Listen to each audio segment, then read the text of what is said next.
आज की कहानी काफी ज्यादा इंटरेस्टिंग होने वाली है और अगर आप लोगों ने भी the legend of the sea series को अच्छे से देखा होगा तो आप हमारी हीरोइन को बहुत ही ज्यादा लाइक करते होंगे। और भाई आज की स्टोरी में हमारी मेन हीरोइन भी वही है। स्टोरी बहुत ही ज्यादा इंटरेस्टिंग और मजेदार होने वाली, काफी इंटरेस्टिंग राज एंड रहस्य खुलने वाले हैं जिनके चक्कर में हमारी मेन हीरोइन अपनी जान की बाजी पे लगा देती है, लेकिन वो हार नहीं मानती। तो आखिरकार वो राज कौन से थे और हमारे हीरो हीरोइन सबके सामने इन्हें कैसे पेश करते हैं, जानने के लिए वीडियो को अंत तक जरूर देखिएगा। और अगर अभी तक चैनल को सब्सक्राइब, वीडियो को लाइक नहीं किया तो फटाक से कर दीजिए, वरना बाद में आप भूल जाते हो।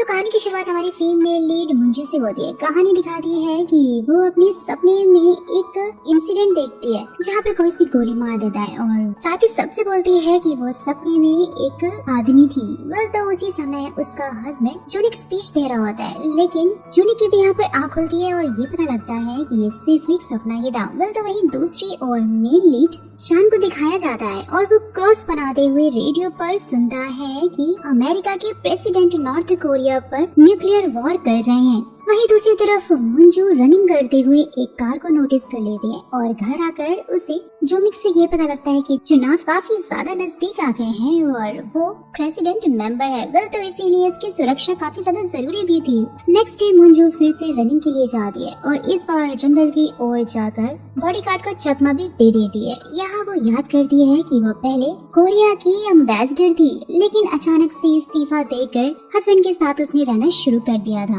किसी को भी पता नहीं था कि उसने ऐसा क्यों किया है। और नेक्स्ट सीन में कोरिया के प्रेसिडेंट मुंजू के पास में आती है, जहाँ पर कुछ लोग मुंजू से उसकी जॉब छोड़ने का रीजन पूछ रहे होते हैं। प्रेसिडेंट मुंजू से अकेले में बात करते हैं, जहाँ पर ये पता लगता है कि वो जूनिक को डाइवोर्स देना चाहती है और जल्दी जूनिक प्रेसिडेंट भी बनने वाला है। जूनिक चाहता है कि नॉर्थ और साउथ कोरिया एक हो जाए, लेकिन भाई बहुत से लोग इसके विरोध में हैं। मुंजू अपनी फ्रेंड मीजी से मिलती है। मीजी उससे पूछ रही होती है कि वो जूनिक का साथ क्यों दे रही है। मुंजू जवाब देती है कि वो अभी शादीशुदा है और हस्बैंड का साथ देना तो उसका फर्ज है। वेल तो नेक्स्ट सीन में मुंजू चर्च के लिए रेडी हो जाती है कि तभी जूनिक उसे एक क्रॉस नेकलेस देता है। चर्च पहुँचने पर वो देखते हैं कि बहुत से लोग विरोध करने के लिए आए हुए थे और जूनिक से इस्तीफा भी मांग रहे होते हैं। चर्च में आकर मुंजू आस पास के एरिया को देखने लग जाती है, जहाँ पर उसकी नजर शान पर पड़ती है जो कि कैमरा हैंडलिंग कर रहा होता है। नेक्स्ट सीन में शान एक सोल्जर को वहाँ एक बुक रखते हुए नोटिस कर लेता है। वो सोल्जर जाकर जूनिक को शूट भी कर देता है। फटाक से वहाँ पर पहुंचकर जैसे तैसे करके मुंजू सोल्जर को रोकती है और जैसे ही वो उसका पैच देखती है, फटाक से उसे याद आ जाता है कि वो सोल्जर तो प्रोटेस्ट में था। वेल तो वो उसे मारने वाला होता है, लेकिन तभी शान आकर मुंजू को बचा लेता है और वो भी एकदम हीरोइक स्टाइल में। जूनिक ने भी मुंजू के गले से उस क्रॉस साइन को ले लिया होता है और वो सोल्जर साइनाइड खाकर सुसाइड कर लेता है। वेल तो उसके बाद जूनिक को हॉस्पिटल लेकर जाया जाता है, लेकिन ऑन द स्पॉट इसकी डेथ हो जाती है। जूनिक की फैमिली और मुंजू सब लोग साथ में होते हैं, जहाँ पर जूनिक का भाई जुंगसन यहाँ पर फाइनली प्रेसिडेंट चुनाव खुद लड़ने के लिए बोलता है, लेकिन उसकी माँ सियोन उसे रोककर मुंजू को चुनाव लड़ने के लिए कहती है। जिसके बाद फिर जूनिक का लॉयर सबको बताता है कि जूनिक ने अपना सब कुछ मुंजू के नाम पे कर दिया। ये सुनते ही सबके सब और साथ ही मुंजू भी बहुत ज्यादा शॉक हो जाती है, क्योंकि ऐसा तो उन्होंने कभी एक्सपेक्ट नहीं किया था। जहाँ पर जूनिक की फैमिली उसे ब्लेम करने लग जाती है कि उसने जूनिक को सारी प्रॉपर्टी और पैसों के लिए ही फंसाया होगा। वेल तो मुंजू यहाँ पर मना कर रही होती है कि उसने तो ऐसे कुछ भी नहीं किया है और वो तो खुद शौक है, प्रॉपर्टी और पैसों में से उसे कुछ भी नहीं चाहिए और ये सब डोनेट करके वो तो बाहर ही चली जाएगी। वेल तो सियोन उसे कहती है कि वो ऐसा नहीं कर सकती है और जिसके लिए वो उस पर केस भी करेगी। वेल तो मुंजू भी कह देती है कि ठीक है, जो करना चाहते हो तुम लोग कर सकते हो। वेल तो वहीं दूसरी तरफ शान में मुंजू का टूटा हुआ क्रॉस नेकलेस ठीक कर देता है कि तभी फिर उसे यहाँ पर ईथन की कॉल आती है और ईथन उसे बता रहा होता है कि मुंजू के लिए बॉडीगार्ड चाहिए, क्योंकि उसके पास खतरनाक स्विस अकाउंट से जुड़ी बहुत सारी चीजें हैं। शान को उसे इसलिए ऑब्जर्व करना होगा और वो अपनी डेली लाइफ में क्या क्या करते हैं। और नेक्स्ट सीन में मुंजू जैसे ही रनिंग कर रही होती है तो उसको याद आता है कि वो और मिजी जूनिक के किलर के बारे में जानने के लिए पुलिस स्टेशन गए थे, लेकिन फिर इसके बाद भी उन्हें यहाँ पर कुछ नहीं मिला था और वो शान के बारे में भी बताते हैं कि वो चर्च में ही रहता है, लेकिन यहाँ पर कोई भी नहीं जानता कि वो कहाँ से आया है। वेल तो वही शान मुंजू को ऑब्जर्व कर रहा होता है और ईदन को इस काम के लिए मना कर देता है, क्योंकि वो खुद का ख्याल खुद रख सकती थी। वेल तो बाद में मुंजू चर्च में शान से मिलने के लिए जाती है और फादर यहाँ पे बता रहे होते हैं कि जूनिक प्रेयर से एक दिन पहले ही अपने गुनाह कबूल करने के लिए यहाँ पर आया हुआ था। जैसे ही मुझे फिर बस स्टॉप पर जा दिया ना, जहाँ पर उसे शान मिल जाता है, शान ने उसे उसका क्रॉस लौटा दिया होता है और वो ये भी नोटिस करता है कि कुछ लोग उनका पीछा कर रहे हैं और उनकी फोटोज भी क्लिक कर रहे हैं। शान फिर मंजू को लेकर फटाक से टनल में आता है, जहाँ पर उनका पीछा करने वाले लोग भी हमला करते हैं, लेकिन शान सबसे काफी अच्छी तरीके से लड़के सबको सबक सिखा के हरा भी देता है और मंजू को लेकर जंगल की ओर निकल जाता है। दोनों एक जगह पर पहुँचते हैं,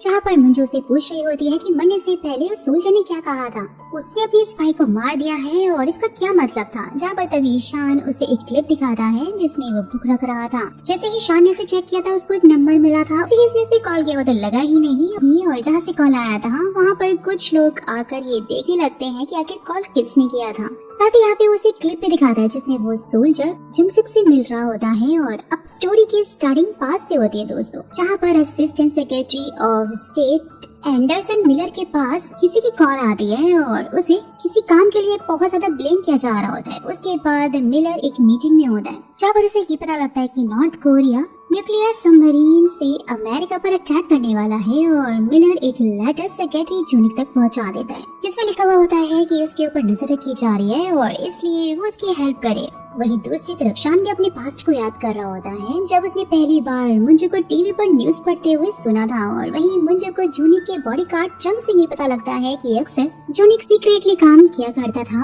और एक दिन उनका पीछा करने वाली गाड़ी को उसने गिलहरी भी कहा था। और ये सुनते ही मंजू को भी याद आता है कि जूनिक ने उसे बताया था कि बचपन में उसका निकनेम गिलहरी था। नीचे फिर मंजू को कॉल करके बता देती है कि कुछ लोग उस सोल्जर की फैमिली को अब्रॉड लेकर जा रहे हैं और वो उनका पीछा करते हुए सीधा एयरपोर्ट पे पहुंचती है, लेकिन भाई वहाँ पर उसे किडनैप कर लिया जाता है और बाद में मंजू को कॉल से पता लगता है कि इसके पीछे किसी और का नहीं बल्कि जुंगसन का ही हाथ है। जैसे ही वो उसे मिलने के लिए जाती है तो ये पता लगता है कि जूनिक एक स्पाई था, लेकिन मंजू ये बात मानने से साफ साफ इनकार कर देती है। जुंगसुक उसे शान से दूर रहने के लिए कहता है कि वो एक वॉल के लिए है और इसलिए तुम और मीची यहाँ से चले जाओ। कल तो वहीं दूसरी तरफ फादर भी शान को उसकी दादी के बारे में बताते हुए उसे वापस लाने के लिए कहते हैं, जिसके लिए शान मान जाता है। लेने के लिए उन्हें निकलता है और अपने साथ में एक बाइबल भी लेकर आता है। जैसे ही उसे खोलता है ना तो उसे उसमें से वही नंबर मिलता है दोस्तों। वहाँ से जब वो लौट रहा होता है तो यहाँ मंजू फादर से मिलने के लिए पहुंची हुई होती है, लेकिन तभी शान उसे रोक लेता है, जहाँ उसे पता लगता है कि फादर की तो डेथ हो चुकी है। शान ने यहाँ पर एक आदमी को भी देखा हुआ होता है और उससे जबरदस्त फाइट करता है। साथ ही उसे पूछ रहा होता है कि आखिर वो क्या लेने के लिए आया है और वो आदमी मौका पाते ही वहाँ से भाग जाता है।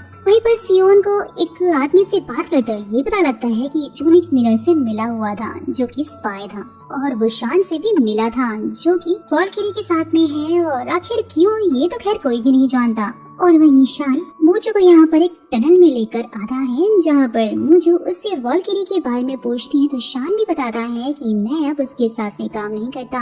मैंने तो भाई 1 साल पहले ही अपना कॉन्ट्रैक्ट खत्म कर लिया था और फादर जूनिक के बारे में कुछ बताने वाले थे, लेकिन उन्हें आज मार दिया जाता है। जैसे ही फिर वो अल्कोहल बोतल को निकालता है जो कि उसे फादर ने ही दी थी, उसमें उसे वही लेटर मिलता है दोस्तों जो कि मिलर ने जूनिक को भेजा था। जहाँ से काइस हमें ये भी पता लग जाता है कि जब अमेरिका को सबमरीन के बारे में मालूम चला था तो मिलर ने उन्हें रोकने की काफी ज्यादा कोशिश की थी, जिससे कि मासूम लोगों की जान ना जाए, लेकिन अमेरिकी लोगों ने उसे उस जगह से निकाल दिया था। वेल तो फिर प्रिजन में शान बता रहा होता है कि फादर ने इसलिए उसकी दादी को वहाँ से वापस लेकर आने के लिए कहा था और मंजू उसे उसकी दादी के पास जाने के लिए कहती है। जिसके बाद ये फिर दोनों यहाँ से जंगल में निकल आते हैं और शान उसे एक नेकलेस देकर ऐसे भेज देता है जो कि उसे फादर ने ही दिया था। वेल तो उसके बाद मंजू प्रेसिडेंट से मिलकर उन्हें लेटर दिखाती है, जिसे वो चला देती है। साथ ही बोलती है कि वो इन सब के बारे में जानती है और वो उसे वहाँ से कहीं चले जाने के लिए भी बोलती है कि वो खुद सब कुछ संभाल लेगी। और वहीं शान चीन से नॉर्थ कोरिया के लिए निकलने का प्लान कर रहा होता है। जब उसे पता लगता है कि वहाँ से निकलना तो बहुत मुश्किल है तो वो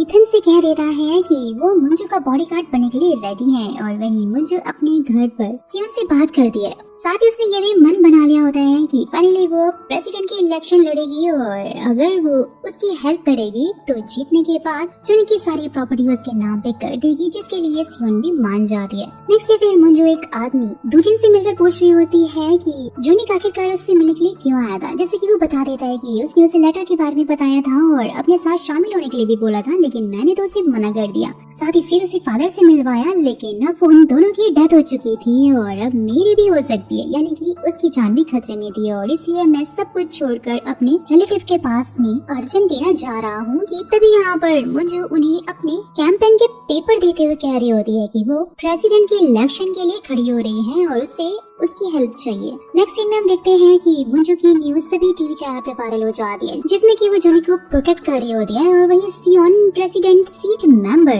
मंगी से मिलकर उन्हें ब्लैकमेल करने लग जाती है कि अगर उसने अपनी सीट नहीं छोड़ी तो वो सबको उसकी बेटी के बारे में बता देगी कि वो नाजायज है, जिससे कि फिर मंगी भी न्यूज में सभी को कह देता है कि वो कैंडिडेट का पद छोड़कर अब मुंजू को सपोर्ट करेगा। जहाँ पर तभी मुंजू पे जुमसुम को कुछ फोटोज और वीडियोस दिखाकर ब्लैकमेल करने लग जाती है कि कैसे वो अपनी वाइफ को मारा किया करता था और वो उसे बच्चों के पास जन्म नहीं जाने के लिए बोल देती है, जिसके लिए फिर जुनसुक को ना चाहते हुए भी मानना ही पड़ जाता है। और वही मंगी सियोन को बताता है कि अमेरिका के कुछ लोग यहाँ पर आ रहे हैं जिससे कि मुंजू को खतरा हो सकता है। और वही शान भी यहाँ पर वापस आकर ईथन से मिलता है और अपना कॉन्ट्रैक्ट रिन्यू करवा लेता है, जहाँ पर ईथन उसे एक आदमी की फोटो दिखाते हुए कहता है कि शायद ये आदमी मुंजू पर हमला करने वाला है। नेक्स्ट सीन में मुंजू अपना कैंपेन शुरू कर देती है और एक जगह पर जाती है जहाँ पर शानो उस पर स्नाइपर से नजर रखे हुए होता है।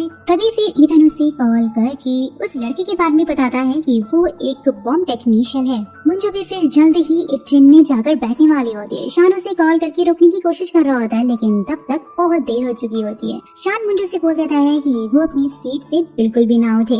शान फिर चंग को आकर सारी की सारी सिचुएशन समझा देता है और मुंजू के पास पहुंचता है। वो देखता है कि उसकी सीट के नीचे तो बॉम्ब है। जैसे ही चंग यहाँ पर पुलिस को लेकर पहुंचता है, शान स्टेशन खाली करवाने के लिए कह देता है। उसके बाद शान बहुत ही आराम से मुंजू से अपने साथ सीट एक्सचेंज कर लेता है। मुंजू को वो बाहर भेज देता है। मुंजू के बाहर आते ही बॉम्ब ब्लास्ट हो जाता है और शान सीट के ऊपर जंप करता है। जहाँ पर दोस्तों सभी को लग रहा होता है कि शायद अब शान नहीं बचेगा, वो मर गया होगा, लेकिन उसे कुछ चोटें लगती है, लेकिन स्टिल वो जिंदा होता है। नेक्स्ट सीन में शान अपना ट्रीटमेंट करवाता है और मुंजू अपने कैंपेन में स्पीच देने के लिए पहुंच जाती है। मुंजू की स्पीच सुनकर सब बहुत ज्यादा खुश हो रहे होते हैं और सभी उसे सपोर्ट भी करते हैं। फिर तो उसके बाद मुंजू यहाँ पे चर्च में आती है, जहाँ पर वो शान से मिलकर उसे पूछ रही होती है कि उसे बम के बारे में आखिर कैसे पता लगा था। शान के ये बोलते ही कि उसने वालकरी का कॉन्ट्रैक्ट रिन्यू करवा लिया है और पहले फादर और जूनी की डेथ हो चुकी है और अब नेक्स्ट टारगेट तुम हो, इसलिए अब से मैं तुम्हारा ध्यान रखूंगा और मैं तुम्हारा बॉडीगार्ड हूँ। मुझे तो काफी शॉक हो जाती है।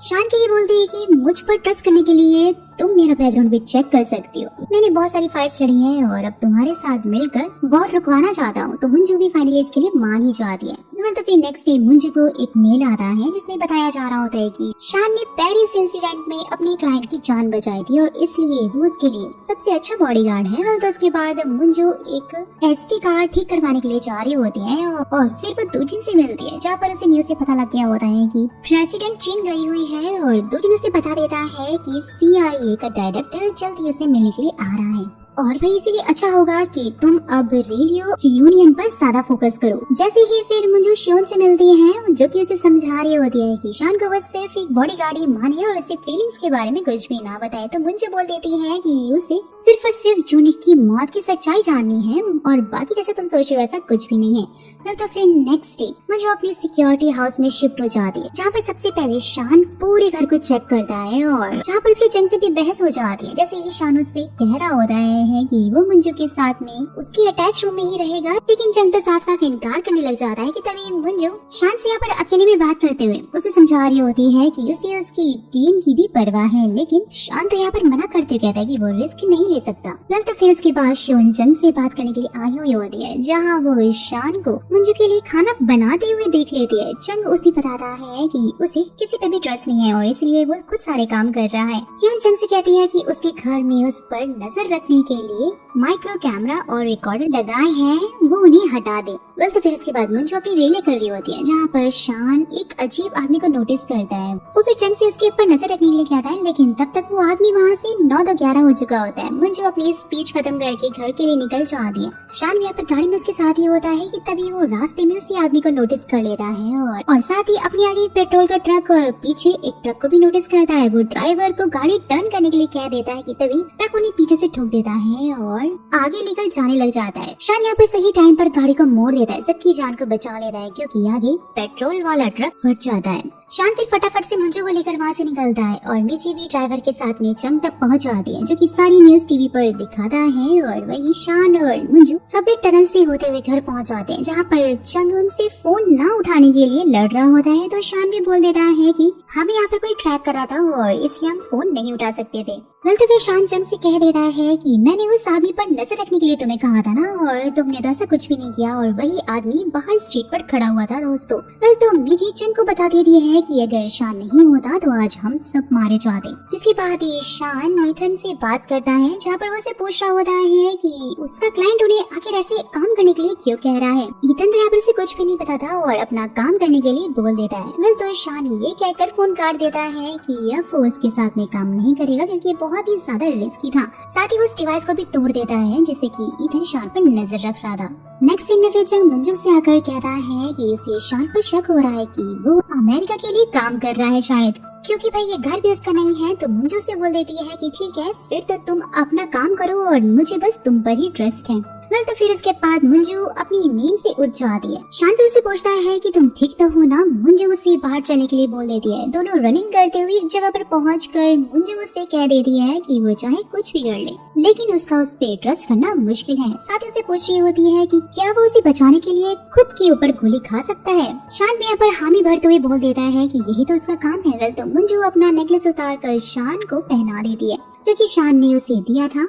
वही दूसरी तरफ चंग भी शिवन के घर में वो डिवाइस ढूंढकर उसकी रिकॉर्डिंग सुन रहा होता है, जिससे कि ये पता लगता है कि सब कुछ जुमसुम का ही किया हुआ है। तो ये सब कुछ सुनते ही शिवन तो काफी ज्यादा शॉक हो जाती है, उसे काफी शॉक लग जाता है। उसके बाद शिवन फिर चंग को एक नई वॉच देते हुए मंजू की जासूसी करने के लिए कहती है, जिसके लिए चंग भी मान जाता है। और वही शान सोने से पहले प्रे कर रहा होता है, जहाँ हम देखते हैं दोस्तों की मंजू उसे सुन रही थी, क्योंकि उसने नेकलेस में रिकॉर्डर जो लगा दिया होता है। चंग भी फिर मंजू को कॉल करके जूनी के सीक्रेट फोन के बारे में बता देता है, जो कि उसे कार में ही मिला था। और वो पूरी रात अनलॉक करने की उसे कोशिश करता है, जो कि फाइनली अनलॉक भी हो जाता है। उसके अंदर के डेटा को देखकर वो काफी ज्यादा हैरान हो जाता है। रास्ते में मिजी चंग को देखकर उसे कॉल कर दिया, लेकिन वो कॉल को कट कर देता है। ये देखकर मिजी उसे फॉलो करने लग जाती है। उसे उसके ऊपर शक होता है और देखते ही देखते यहाँ पे रास्ते में ही चंग का काफी बुरा एक्सीडेंट भी हो जाता है। मिची उसे लेकर फटाक से हॉस्पिटल आती है। मंजू भी वहाँ पर पहुँचती है, जहाँ चंग उसे बता देता है कि जूनिक सच में एक स्पाई था। और उसके बाद मंजू जूनिक के फोन को देखती है, लेकिन यहाँ पर उसे पता लगता है कि चंग ने वो फोन और अपना लैपटॉप रीसेट मार दिया है। तो उसके बाद मंजू को कुछ फोटोज और लोकेशन के साथ में एक मैसेज आता है, जिसमें लिखा था वो उससे मिलने के लिए आए। और नेक्स्ट सीन में मंजू को उसी लोकेशन पर पहुंचकर जूनी की सीक्रेट फैमिली के बारे में पता लग जाता है दोस्तों। हाना उसे बताती है कि वो चर्च में जूनी के मौत के समय पे मौजूद थी और वो हर हाल में केस करके अपने बेटे के हक का दावा भी करेगी। तो मंजू उसे बेटे को सामने ना लाने की सलाह देती है, लेकिन हाना तो मानती ही नहीं है। और वही हाना का बेटा शान को यहाँ पर कुछ ड्राइंग दिखाते हुए कहने लग जाता है कि जब भी हम ट्रिप पर जाते थे ना, तो वो इन्हीं ही बनाया करता था। और मंजू शिवन से आकर हाना के बारे में पूछती है, जहाँ पर शिवन को उसकी बातों से कुछ भी फर्क नहीं पड़ रहा होता है। वो उसे बोल देती है कि कॉन्ट्रैक्ट हमारे बीच में है और वो खुद ही संभाल लूंगी मैं। तो फिर मुझे कॉन्ट्रैक्ट फाड़ते हुए शिवन से पूछ रही होती है कि उसे प्रेसिडेंट बनाने के पीछे आखिर उसका क्या रीजन है। शिवन यहाँ पर उसे कुछ भी नहीं बताती। मुझे उससे कहने लग जाती है कि वो उसके बारे में जानती है कि उसने पहले कैसे कैसे करके टैक्स का फ्रॉड किया है। तो अगर शिवन चुप नहीं हुई तो वो उसे एक्सपोज कर देगी। लेकिन उस टाइम पर जूनी की दादी बाहर आ जाती है और बोलने लग जाती है कि हाना ने हमें वो दिया है जो तुम तो मुझे कभी दे ही नहीं पाई थी, यानी कि एक वंश। और भाई ये सुनते ही मंजू मिची को कॉल करके जूनी की सारी प्रॉपर्टी को डोनेट करने के लिए बोल देती है। और ये सुनते ही दादी तो उसे जोरदार थप्पड़ मार देती है। नेक्स्ट सीन में शान मंजू को एक जगह पर लेकर आता है जिससे कि उसे थोड़ा रिलैक्स मिले, लेकिन मंजू शूटिंग करने लग जाती है और शान उसे गाइड करता है। तो फिर घर आकर मंजू अपने हाथ में पेन नोटिस करती है, तो शान फिर यहाँ पर आके उसे थोड़ी मसाज देता है।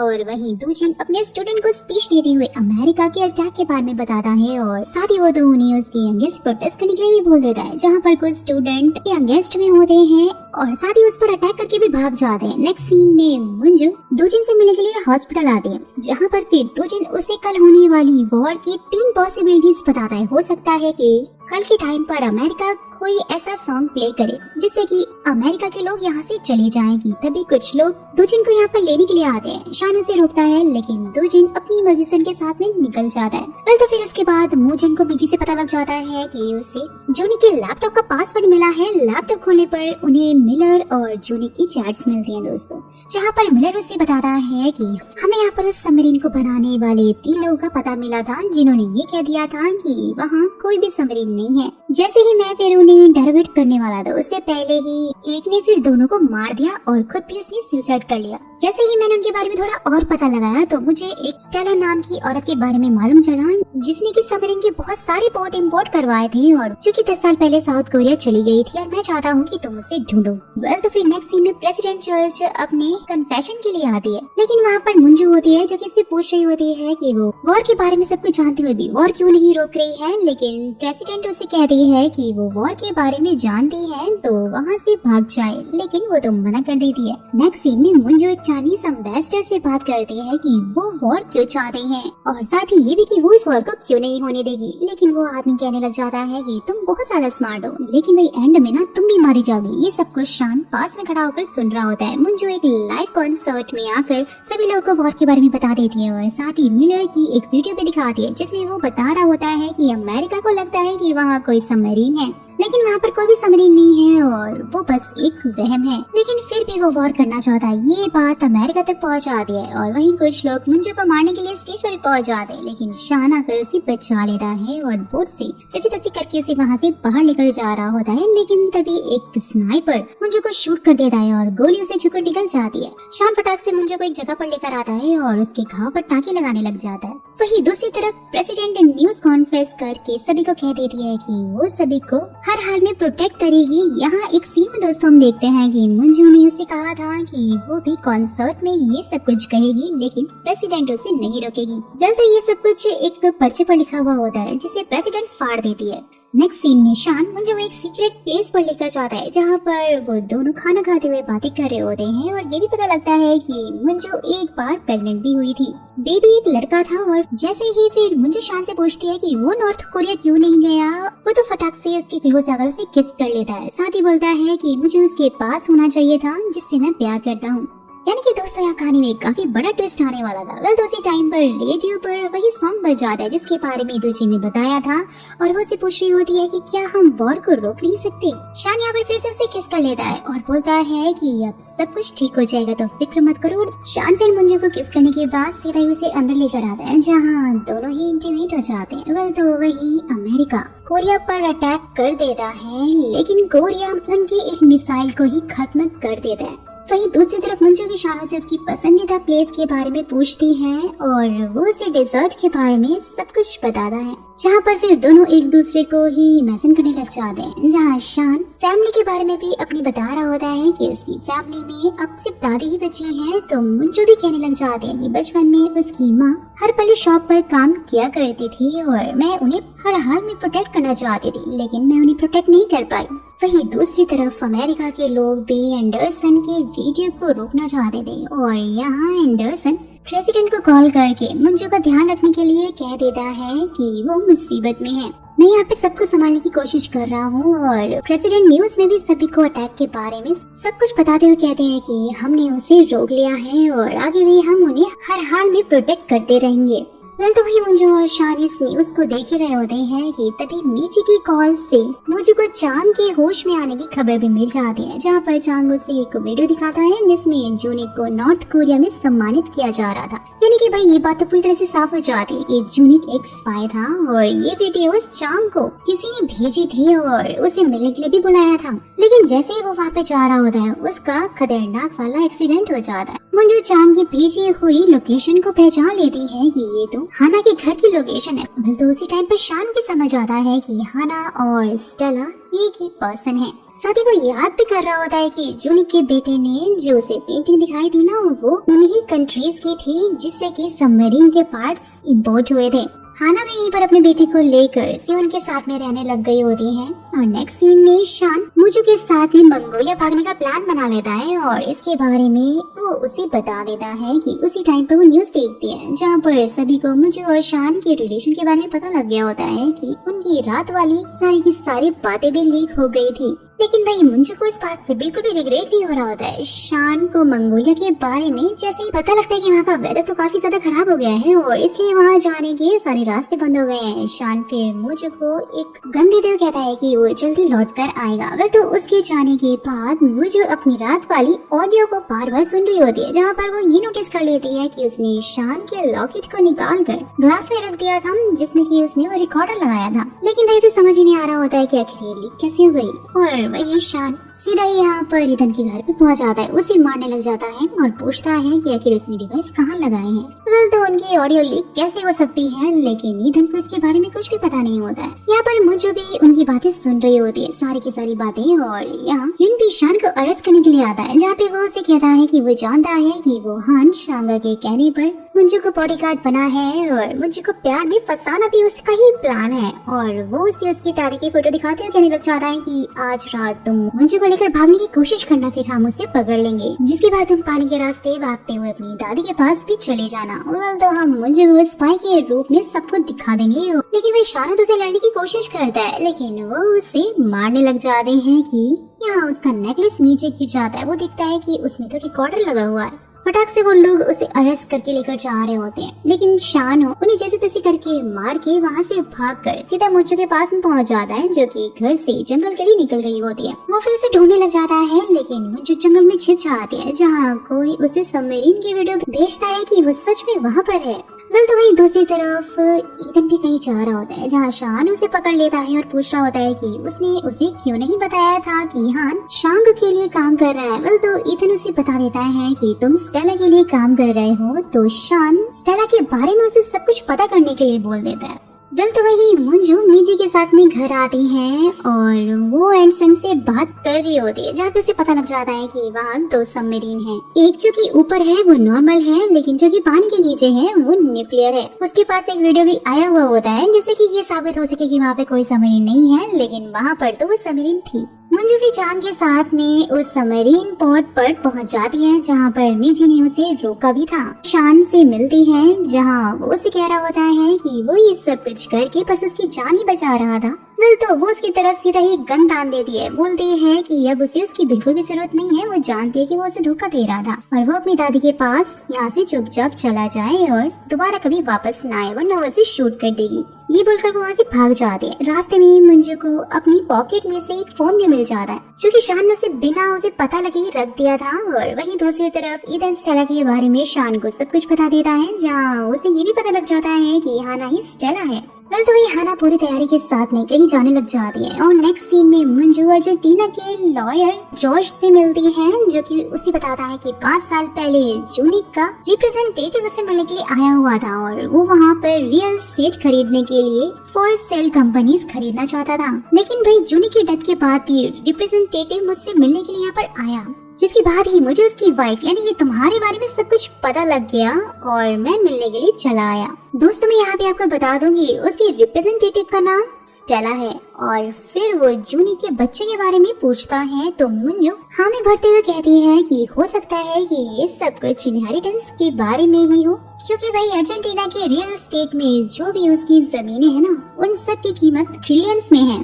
मुझे भी फिर समझ आती है कि क्यों लोग उसे मारने के पीछे तुले हुए हैं, लेकिन भाई उसे मारने के बावजूद भी उन्हें इनहेरिटेंट नहीं मिलेंगे। जिसके बाद वो जज को पता लगाने के लिए कहती है कि जूनी के पास फॉर सेल कंपनी खरीदने के पैसे इतने सारे आए कहाँ से, और अगर तुम ये सब कुछ पता लगा लेते हो तो मैं तुम्हें 5% दूंगी, जिसके लिए जोश भी फिर मान जाता है। तो वहीं दूसरी तरफ हाना न्यूज कॉन्फ्रेंस करके सभी को अपनी और जूनी के अफेयर के बारे में सब बता देती हैं और ये भी कि उनका एक बेटा भी है। उसके साथ साथ वो ये भी बता देती है कि मंजू और शान की वीडियो उसी ने लीक की थी और जूनी को भी उन्हीं दोनों ने मारा है। ये सब कुछ वो झूठ फैला देती है। वेल तो उसके बाद हाना जब अपने घर में आती है तब शान उससे मिलने के लिए आया हुआ होता है, जहाँ पर वो उसे स्टेला के बारे में बताता है कि वो उसके लिए काम करता है और वो रशियन माफिया के लिए कॉन्ट्रैक्ट के लिए भी काम करती है। वेल तो वही अलग अलग कंट्रीज में जाकर सबमरीन के पार्ट्स लेकर आई थी।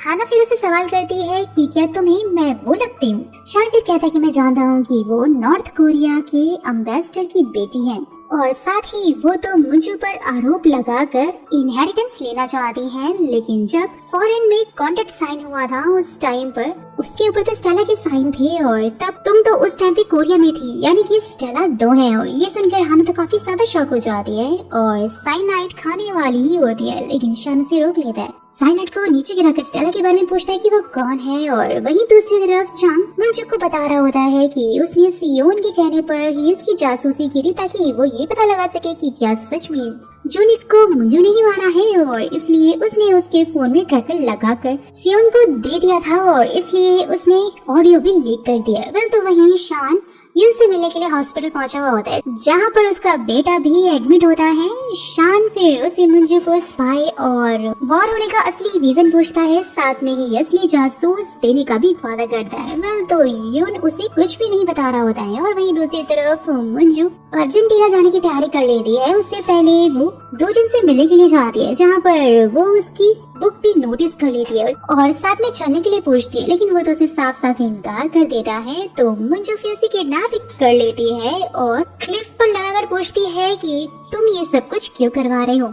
उससे जब वो पहली बार नंबर मिला था तो वो उसी पेपर पर लिखा हुआ था जिस पेपर की दोजिन की बुक थी और वो उससे उसका रीजन पूछती है। तो मुझे उस नंबर पर कॉल करती है जो कि दोस्त दोजिन का ही होता है। फिर तो यहाँ वो सब कुछ एक्सेप्ट भी कर लेता है, साथ ही बता रहा होता है कि स्पाई को ढूंढने का वो काम करता है और जूनी के उस पर नजर थी और तो और मिंजू के फादर पे एक स्पाई थे और जब मैंने ये बात सबको बताई तो वो मारे गए और फिर तुम्हारी माँ तुम्हें लेकर अमेरिका चली गई थी। दोजिन फिर अपने हाथ खोलकर मुंजू पर अटैक ही कर देता है, लेकिन तभी शान पीछे से आकर उसको शूट कर देता है। जहाँ पर दोस्त हम देखते हैं कि शान ने पहले ही मुंजू को कॉल करके सब कुछ बता दिया था कि जिस पोर्ट से वो जा रही है ना वो काफी ज्यादा खतरनाक है। फिर तो उसके बाद शान हाना के घर पहुंच जाता है जहाँ पर उसे उसका बेटा मिलता है और वहीं मुंजू दोजिन को लेकर एक जगह पर पहुंचती है जहाँ पर सियोन अपने आदमियों के साथ में उसे घेर लेती है। वहीं दूसरी तरफ मीजी और चांग ये सब कुछ लाइव देख रहे होते हैं। उनकी प्लानिंग थी कि सियोन से वो सब कुछ कन्फेस करवा ले कि उसी ने जूनिक को मारा है, लेकिन तभी एक पास का सीन दिखाया जाता है जहाँ पर जूनिक को स्टेला के बारे में पता लग गया था और वो शियोन है। शियोन फिर कन्फेस भी कर लेती है कि उसी ने जूनिक को मारा है। कल तो हाना से मुंजू को मारने के लिए वो कहती है, लेकिन वही हाना तो शियोन के ऊपर एक गन कर लेती है क्योंकि वो जूनिक की मौत का बदला जो लेना चाहती थी, लेकिन शियोन के आदमी उसे रोक लेते हैं कि तभी यून वहाँ पर आकर सभी को अपने हथियार नीचे करने के लिए कहता है और तभी शान भी वहाँ पर गैस छोड़ देता है और चुपके से फायर भी कर देता है और मुंजू को लेकर पानी में कूद जाता है जहाँ उसे गोली भी लग गई होती है। फिर तो पानी के ऊपर आकर वो मुंजू को सीधा ही किस करता है जिससे कि साफ पता चल जाता है कि ये दोनों अभी भी एक दूसरे से बहुत ज्यादा प्यार करते हैं। नेक्स्ट सीन में फिर यून अपने आदमी को पोर्ट पर शिप में छानबीन करने के लिए कह रहा होता है, लेकिन वहाँ उन्हें मिजी और दोजिन मिल जाते हैं जिससे कि वो किडनैप कर लेते हैं और फिर पुलिस स्टेशन ले जाकर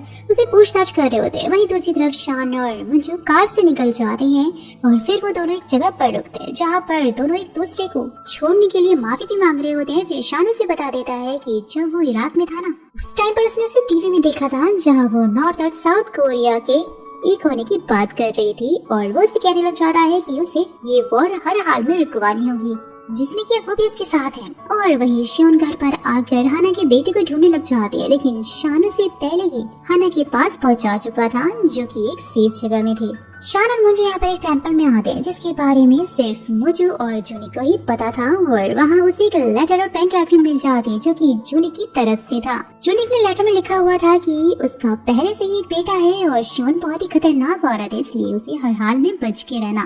फिर तो जल्दी वहाँ पर वॉर हो सकती है जिसे रुकवाने में मेरी जान भी जा सकती है। पेन ड्राइव के अंदर शियोन के खिलाफ सारे के सारे सबूत है जितने भी उसने बुरे काम किए हैं और जिससे कि तुम उसे ब्लैकमेल करके खुद को प्रोटेक्ट कर सकती हो। सब कुछ जाने के बाद मुझे थोड़ा रिलैक्स भी हो जाती है और सैड भी। फिर तो नेक्स्ट डे फिर दोजिन को खाने में जहर देकर मार दिया जाता है और यहाँ पर यून अब सियोन के साथ में काम करने के लिए कहता है। साथ ही उसे बता देता है कि जुंग ने उसे बताया था कि जूनिक एक स्पाई है। फिर तो वही दूसरी तरफ मुझे को भी एडल्सन से बात करके पता लग जाता है कि नॉर्थ कोरिया में सबमरीन एतिशा को बेच दी है जिसके प्रेसिडेंट से सियोन पहले भी मिल चुकी है। मुझे भी फिर समझ आती है कि पेन ड्राइव में जो भी ट्रांजैक्शन हुआ है ना वो तो भाई इसी के लिए है। और उसी टाइम पर मीजी भी चांद को कॉल करके बताती है कि वो रिहा हो गई है और उसे लेने जाए। चांद भी जैसे ही उसे लेने के लिए पहुंचता है ना कि तभी मीजी का यहाँ पर एक्सीडेंट हो जाता है। चांद इसके बारे में मुंजू को बताता है तो मुंजू शियोन से बात करती है। शियोन भी यहाँ पर फिर एक्सेप्ट कर लेती है कि उसी ने मीजी का भी एक्सीडेंट करवाया था और अगर वो जूनी के बेटे को लेकर उसके पास नहीं आई तो मीजी की सर्जरी वो नहीं होने देगी।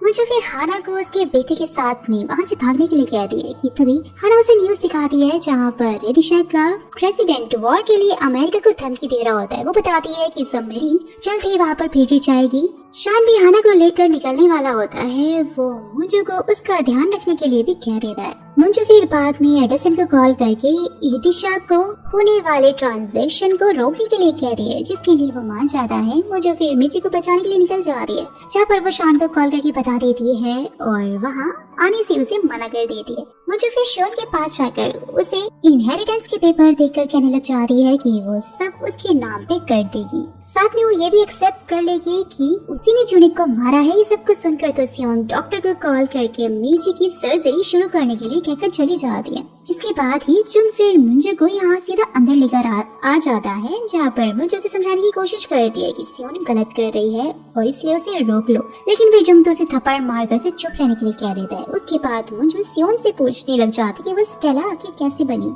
जहाँ पर दोस्तों सियोन भी याद करने लग जाती है कि वो बहुत से लोगों से मिलकर उनके साथ में काम करके यहाँ तक पहुँची है और साथ ही वो रदिशा के प्रेसिडेंट से भी एक बार पार्टी में मिल चुकी है और उनको अपना प्लान भी उसने बताया था कि आखिरकार वो अमेरिका को कैसे खत्म कर सकते हैं। वेल तो वही शान उनके घर में बम लगाकर उसे किडनैप कर लेता है और साथ ही प्रेसिडेंट से मिलने की मांग करता है। जब वो लोग उसकी बात नहीं मानते हैं तो उनके घर का बम फोड़ देता है और प्रेसिडेंट भी वहाँ पर आती है और जहाँ शान अपनी बातों में कुछ ऐसा कहता है जिससे कि भाई प्रेसिडेंट भी समझ आती है और उसे अरेस्ट करवा लेती है। फिर शान उसे मुंजू का एक सीक्रेट मैसेज देता है जिसे सुनकर वो यून को अरेस्ट करवाती है। तो दूसरी तरफ जैसे ही शॉन एक ब्रीफ केस खोलकर मुंजू को कहती है कि यहाँ से एक बटन को वो प्रेस करेगी और वहाँ सबमरीन चालू हो जाएगी। वही दूसरी तरफ एडरसन अपने काम में लगा हुआ होता है कि तभी अमेरिका की पुलिस उसे अरेस्ट कर लेती है और प्रेसिडेंट के पास लेकर आती है, जहाँ पर वो अमेरिका के प्रेसिडेंट को सब कुछ बताता है कि वो सबमरीन जल्द ही रदिशा के प्रेसिडेंट लेने वाला है, जिससे कि वो हम पर अटैक करेगा, जिससे कि बस अब सिर्फ और सिर्फ आप ही रोक सकते हो उसका अकाउंट फ्रीज करके। और वही जिनको भी पता लग गया होता है कि सभी अकाउंट फ्रीज हो गए हैं और फटाक से वो ये बात जाकर शियन को बता देता है। साथ ही बोलता है कि उसके पास उसे मारने का वारंट आया है कि तभी मुंजू भी यहाँ पर याद करने लग जाती है कि जुन ने उसे थप्पड़ मारते हुए कहा था कि वो बस 7 रात में जिंदा रहे, यानी कि इसका कुछ न कुछ प्लान तो जरूर था। और फिर जुन सियोन को अरेस्ट करने की बात करता है।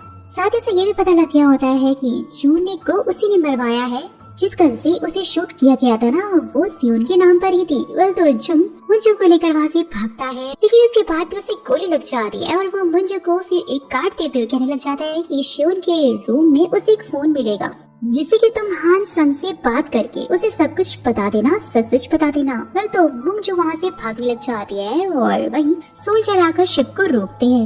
मुंजू भी फिर यहाँ पर एक आदमी को शियोन का आदमी समझकर शूट करने वाली होती है, लेकिन वो शान होता है और उसे देखकर वो सीधा ही उसे हक कर लेती है। दोनों फिर यहाँ से रूम में जाते हैं, जहाँ पर मंजू हानसंग को सब कुछ बता रही होती है, जहाँ वो उसे बता देती है कि अगर शियोन की डेथ हो गई तो सबमरीन अपने आप ही स्टार्ट हो जाएगी और तुम्हें ये रोकना होगा। शियोन वहाँ से भागने की कोशिश करती है, लेकिन शान वहाँ पर पहुँच के सारे आदमी को मार देता है। शियोन ये देखकर खुद को शूट करके पानी में कूद जाती और याद कर रही होती है कि वहाँ से भागते टाइम उसने वहाँ पर बॉम्ब लगा दिया था। मुंजू भी फिर यहाँ पर रदिशा के प्रेसिडेंट को कॉल करके सारी की सारी सिचुएशन समझा दिए और सबमरीन बंद करने का उससे कोड पूछती है, जो कि वो उसे बता देता है, जिससे कि दोस्तों फाइनली अब सबमरीन बंद हो जाती है। लेकिन वो बॉम्ब का टाइमर स्टार्ट हो जाता है। शान खुद को वहाँ पर बंद करके मुंजू को बाहर जाकर सभी को बॉम्ब के बारे में बताने के लिए कहता है, ताकि सब लोग अपनी जान बचा सके। और पहले तो मुंजू जाने के लिए मना कर रही होती, लेकिन शान उसे जैसे तैसे करके मना लेता है। लिटरली दोस्तों ये मोमेंट बहुत ही ज्यादा इमोशनल होता है। वेल तो मुंजू सभी को आकर बॉम्ब के बारे में बता दी है। सब लोग फिर उसे वहाँ से पकड़ कर ले जा रहे होते हैं। शान भी यहाँ पर मुंजू को कॉल करके बोलने लग जाता है कि वो बचकर जरूर आएगा। वेल तो उसके पास शिप में बहुत बड़ा बॉम्ब ब्लास्ट हो जाता है। सीन शिफ्ट होता है, कुछ टाइम बाद का सीन दिखाया जाता है जहाँ पर प्रेसिडेंट उसे बताती है कि अमेरिका और रदिशा की प्रेसिडेंट मिलकर अब सबमरीन को नष्ट करना चाहते हैं। और उसके बाद मंजू अमेरिका के प्रेसिडेंट और साथ ही एंडरसन से मिलने के लिए जाती है। अब लास्ट सीन में हम मंजू को ये अनाउंसमेंट करते हुए सुनते हैं दोस्तों कि वो प्रेसिडेंट पद के लिए कैंडिडेट बन रही है। और फिर इसी के साथ में यहीं पर इस ड्रामा का भी हैप्पी एंड हो जाता है। वैसे हैप्पी तो नहीं होता है क्योंकि शान का आखिर में क्या हुआ ये तो हमें नहीं पता, वो बचकर वापस आया या नहीं आया। सो दोस्तों मेरा आपसे ये क्वेश्चन है कि आपको क्या लगता है कि क्या वो बचकर सच में वापस आया होगा, और आपकी क्या राय है, आपके क्या व्यूज हैं, मुझे कमेंट बॉक्स में जरूर बताइए। साथ ही अगर आपको ये सीरीज थोड़ी सी भी पसंद आई हो, मेरा एक्सप्लेनेशन भी अच्छा लगा हो, तो प्लीज वीडियो को लाइक, चैनल को सब्सक्राइब जरूर कर दीजिएगा।